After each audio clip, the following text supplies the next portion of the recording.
சென்னையில் தரையிறங்குவதற்கு சில வினாடிகளே இருந்த நிலையில் திடீரென விமானம் மீண்டும் புயல் நிறைந்த வானத்தில் மேலே செல்கிறது என்று கற்பனை செய்து பாருங்கள்.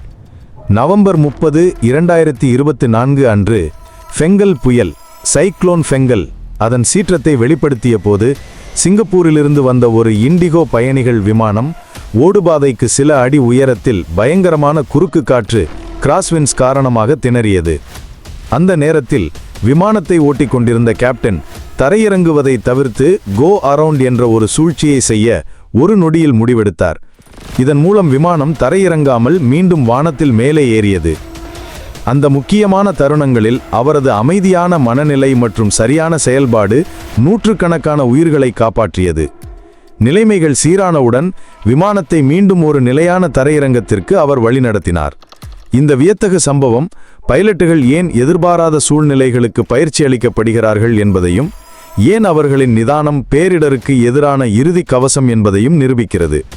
வானத்தில் தைரியமும் திறமையும் சந்திக்கும் இதுபோன்ற உண்மையான விமான போக்குவரத்து கதைகளை மேலும் அறிய எங்களுடன் இணைந்திருங்கள்.